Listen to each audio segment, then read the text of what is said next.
आगे बढ़ेंगे दूसरी खबर की तरफ। जम्मू कश्मीर में पंचायत इंतखाबात के 7वें मरहले के तहत आज वोट डाले जा रहे हैं। 2714 पोलिंग स्टेशनों में वोट डाले जा रहे हैं। 576 पोलिंग स्टेशन कश्मीर डिवीजन में वाक़ हैं। वहीं जम्मू डिवीजन में 2138 पोलिंग स्टेशन कायम है। दोपहर 2 बजे तक लोग हक़ रायदही का इस्तेमाल कर पाएंगे।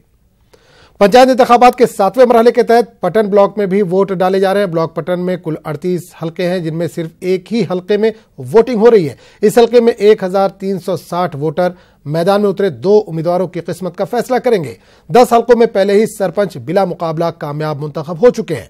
27 हलकों में किसी भी सरपंच उम्मीदवार ने पर्चे नामजदगी दाखिल नहीं की। 288 पंच वार्डों में से 25 वार्डों में बिला मुकाबला पंच उम्मीदवार कामयाब मुंतखब हो चुके हैं।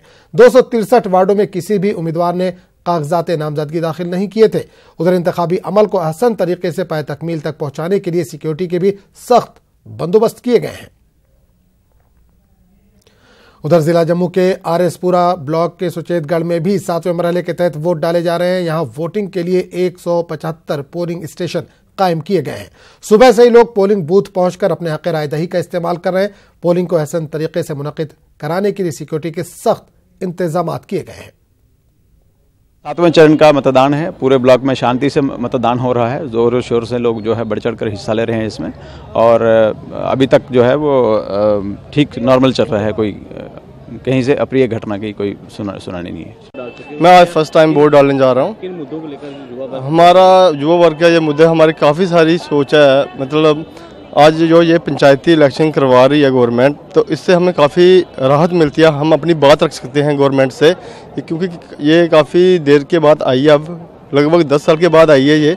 तो हम चाहते हैं हमारे जो मुद्दे बॉर्डर एरिया से हम बिलोंग करते हैं, तो हमारे काफ़ी सारे मुद्दे होते हैं जो हम मिनिस्टर तक हमारे नहीं पहुँचते। तो हम ये चुनाव करके पंचायत में अपने पंच सरपंच के थ्रू अपनी बातें रख के। उधर जिला बडगाम में भी पंचायती इलेक्शन के 7वें मरहले के तहत वोट डाले जा रहे हैं। बडगाम के इलाके खान साहब के ब्लॉक पानीवा और ब्लॉक सुखनाग में वोट डाले जा रहे हैं। इस दौरान सिक्योरिटी के सख्त इंतजाम किए गए हैं। जिला रामबन में भी 7वें मरहले के तहत वोटिंग जारी है। रामबन जिले के ब्लॉक रामबन में कुल 25,885 वोटर्स रजिस्टर्ड है। यहां सुबह से ही लोग पोलिंग बूथों की तरफ गामजन है। लोग अपने हक़ रायदही का इस्तेमाल करने के लिए काफी पुरजोश है। पोलिंग के मद्देनजर सिक्योरिटी के सख्त इंतजाम किए गए हैं। मैंने वोट दिया यहाँ पे, काफ़ी अच्छा लगा। यहाँ पे काफ़ी उम्मीदवार खड़े हुए हैं, काफ़ी अच्छे, और मैं यही चाहता हूँ कि जो भी आए एक अच्छा आए और अपने एरिया के लिए काम करवाए। तो यही मेरी विनती है कि जिसको भी वोट डालें एक अच्छा समझ के डालें, कि जो काम करवाए, हमारे जो काम करवाए उसी को वोट डालें। दिल्ली के एक शेल्टर होम से 9 लड़कियों के गायब होने का ताजा मामला सामने आया है। दिलशाद गार्डन के संस्कार आश्रम से 9 लड़कियां गायब हो गई हैं। 4 मई 2018 को द्वारका के शेल्टर होम से इन लड़कियों को यहां मुंतकिल किया गया था। बताया जा रहा है कि तमाम लड़कियां नाबालिग हैं। दिल्ली पुलिस ने मामला दर्ज करके तफ्तीश शुरू कर दी है। हमारी नुमाइंदा रचना ने यहां पर जायजा लिया। मुजफ्फरपुर शेल्टर होम का मामला अभी थमा भी नहीं था कि दिल्ली के शेल्टर होम से 9 लड़कियों के गायब होने की घटना सामने आई है। 1 और 2 दिसंबर को दिल्ली के शेल्टर होम संस्कार आश्रम से करीब 9 लड़कियां गायब हो गई। संस्कार आश्रम जो कि दिलशाद गार्डन में बना हुआ है, यहाँ पर लड़कियां लाई गई थी और वो लड़कियां 1 और 2 दिसंबर को यहाँ से गायब हो गई। सामने जो आपको गेट नजर आ रहा है उसके पीछे ही वो तमाम 9 लड़कियां रहती थी, जो कि यहाँ पर 1 दिसंबर और 2 दिसंबर को यहाँ से मध्य रात्रि गायब हो गई। दिल्ली महिला आयोग की अध्यक्ष स्वाति मालीवाल भी यहाँ पर पहुंची थी, जिनका कहना है कि निरीक्षण के दौरान उन्होंने देखा कि यहाँ के हालात बेहद खराब है, यानी कि अगर एक शब्द में कहा जाए तो बेहद असंवेदनशील है। इसी को लेकर उन्होंने मांग की है कि पूरे मामले की जांच सीबीआई से कराई जाए। ये जो लड़कियां यहाँ पर लाई गई थी, इन्हें कोटे से रेस्क्यू किया गया था और इन लड़कियों को 4 मई 2018 को द्वारका के एक शेल्टर होम से यहाँ पर रखा गया था। जो स्वाति मालीवाल है, उनका कहना है कि एक बड़ा तस्कर यहाँ पे मानव तस्करी का जो गेम है वो चल रहा है, मानव तस्करी चल रही है, ह्यूमन रैकेटिंग जो चल रही है उसकी संभावना है। और उनका कहना है कि आखिरकार जो 9 लड़कियां हैं वो कैसे गायब हुई, किसकी जिम्मेदारी बनती है। हालांकि दिल्ली के उप मुख्यमंत्री मनीष सिसोदिया ने यहाँ पर अधिकारियों को निलंबित कर दिया है और उनका कहना है कि निलंबन करना बेहद जरूरी है, क्योंकि कहीं ना कहीं अधिकारियों की लापरवाही का मामला है। उनकी आंख के नीचे से लड़कियां यहाँ पर गायब हो गई, लेकिन उसके बावजूद मामला पुलिस के पास है, अभी तक लड़कियों का कुछ पता नहीं चला। ऐसे में यहाँ पर राजनीति भी होती नजर आ रही है, सियासत भी जोरों पर है। दिल्ली के बीजेपी अध्यक्ष मनोज तिवारी ने भी कहा है कि मामले की जांच सीबीआई से होनी चाहिए और इसकी पूरी जिम्मेदारी दिल्ली सरकार की बनती है। वहीं दिल्ली सरकार का कहना है कि अधिकारियों की यहाँ पर चूक हुई है, दिल्ली पुलिस यहाँ पर जिम्मेदार है। इसको लेकर पूरा जो मामला है वो सीबीआई से जांच होनी चाहिए। यानी कि कह सकते हैं कि जिस तरीके से मुजफ्फरनगर के शेल्टर होम का मामला सामने आया था, ऐसा ही मामला अब दिल्ली के संस्कार आश्रम का बनता जा रहा है। तो अब ऐसे में देखना होगा कि आखिरकार वो 9 लड़कियां कहाँ गई और उनका कब तक पता चल पाता है। कैमरा पर्सन मुनमुन के साथ मैं रचना, न्यूज 18 दिल्ली। कांग्रेस सदर राहुल गांधी ने वजीर खजाना अरुण जेटली से फौरी तौर पर इस्तीफा देने को कहा है। राहुल गांधी ने मेहुल चोकसी और नीरव मोदी पर एक ट्वीट किया है। राहुल ने इस ट्वीट में लिखा है कि मेहुल चोकसी और नीरव मोदी के मुल्क से भागने से कबल एक रिपोर्ट तैयार की गई थी। राहुल ने कहा कि महकमा इनकम टैक्स ने नीरव मोदी और चोकसी पर 10,000 सफ़हात पर मुश्तमिल एक रिपोर्ट भेजी थी। राहुल ने हुकूमत पर सख्त तनकीद करते हुए कहा कि हुकूमत के पास दोनों के खिलाफ सबूत थे, लेकिन दोनों को गिरफ्तार नहीं किया गया। राहुल ने इस ट्वीट में इसकी वजह भी बताई। राहुल ने कहा कि इनको इसलिए गिरफ्तार नहीं किया गया क्योंकि वजीर खजाना अरुण जेटली की बेटी वकील के तौर पर मेहुल चोकसी को खिदमत मुहैया कराती थी। आरएसएस अक़लियती तबके को लुभाने के लिए मदरसे खोलने जा रही है। आरएसएस की शाख मुस्लिम राष्ट्रीय मंच इसमें अहम किरदार निभाएगी। आरएसएस के इन मदरसों में जदीद तालीम पर जोर दिया जाएगा। पेश है रिपोर्ट। मुल्क भर में चल रहे मदरसों को अब आरएसएस के मदरसे चैलेंज देंगे। जी हां, कट्टर हिंदू तंजीम और भारतीय जनता पार्टी की रहनुमाई करने वाली आरएसएस मुस्लिम तबके को तालीम याफ्ता करने के लिए मदरसे शुरू करने जा रही है। उत्तराखंड में आने वाले कुछ महीनों में ही ये मदरसे शुरू हो जाएंगे। मुस्लिम राष्ट्रीय मंच की उत्तराखंड में अहम जिम्मेदारी निभाने वाली सीमा जावेद ने बताया कि मौजूदा वक्त में मदरसों में जो तालीम दी जा रही है उसमें अब बदलाव करने की जरूरत है।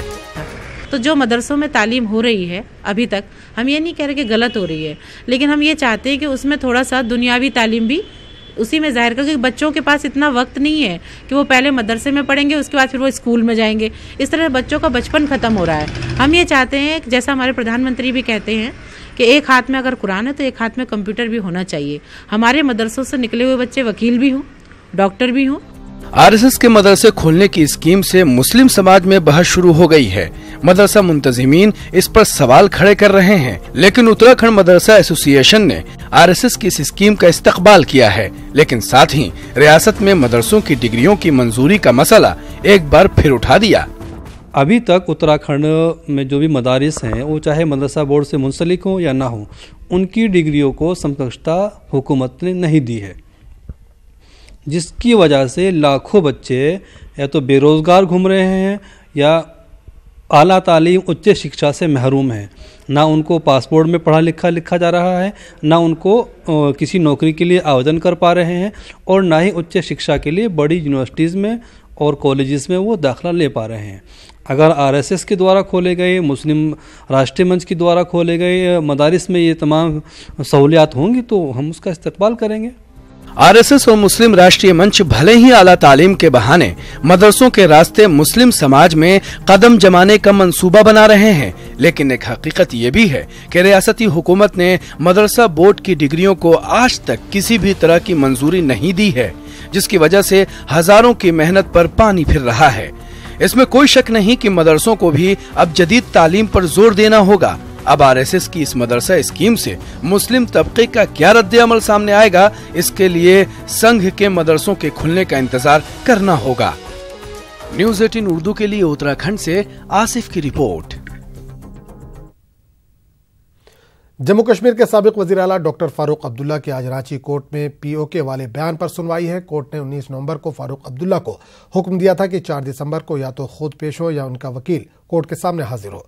वकील रंजीत कुमार सिंह ने रांची कोर्ट में अर्जी दाखिल करके फारूक के बयान को गद्दारी से ताबीर किया है। इस मामले में कोर्ट ने फारूक अब्दुल्ला को नोटिस जारी कर 19 नवंबर तक अपना मौकफ रखने को कहा था, लेकिन इनके जरिए मौकफ नहीं रखा गया। Chief judicial magistrate Navneet Kumar की अदालत ने साबिक वज़ीर आला को वक्त देते हुए कोर्ट में खुद अपने वकील के जरिए पेश होकर अपना मौक़िफ़ रखने का हुक्म दिया था। इस मामले पर आज समाअत है।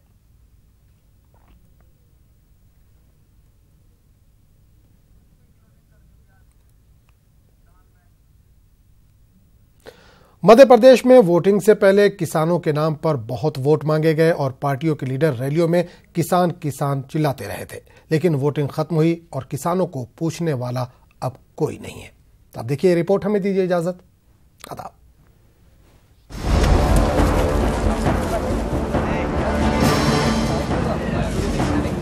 यही प्याज मुल्क के बड़े बड़े शहरों के बड़े बड़े शॉपिंग मॉल्स में 25 से 30 रुपए किलो बिक रहे हैं, लेकिन प्याज की खेती करने वाले किसानों को इतने पैसे भी नहीं मिल रहे हैं जितने पैसे लगाकर वो अपने खेतों से प्याज मंडी तक ला रहे हैं। प्याज और लहसुन में तो बिल्कुल उपज क्या लागत भी नहीं मिल रही है, और वो खाद का बीज तो ठीक है, पर उसका यहाँ मंडी लाना तक असंभव है, मतलब उसका भाड़ा तक नहीं मिल रहा है। ये हालत हो गई किसानों की। नीमच की प्याज मंडी में ये प्याज 50 पैसे किलो से लेकर 2 रुपए किलो तक बिक रहा है, जिससे किसानों में नाराजगी देखने को मिल रही है। किसानों का कहना है कि कारोबारी प्याज की सही कीमत नहीं दे रहे हैं। ऐसे में किसानों के सामने प्याज की कीमत को लेकर बड़ा चैलेंज खड़ा हो गया है। हम सोच रहे थे कि चुनाव बाद प्याज के भाव बढ़ जाएंगे, पर वैसा नहीं हुआ। जैसे भाव में वृद्धि होगी हम सोच रहे थे, वैसा बिल्कुल भी नहीं हुआ, और चुनाव के बाद भाव एकदम से और डाउन हो गए। 50 पैसे 1 रुपए किलो प्याज बिक रहे हैं। प्याज में क्या है, प्याज में लागत मूल्य भी नहीं मिल रहा हमें, कटाई तो दूर की बात है, अब उसका खर्चा भी नहीं मिल रहा, पिलाई विलाई के पैसे भी नहीं मिल रहे।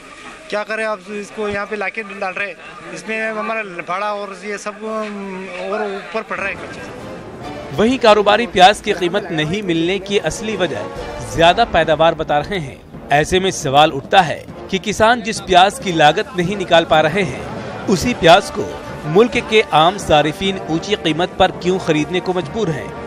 किसानों की मेहनत और सारिफीन के बीच वो कौन सी खाई है जिसने किसानों की सारी मेहनत पर पानी फेर दिया है? Bureau report, news 18 Urdu.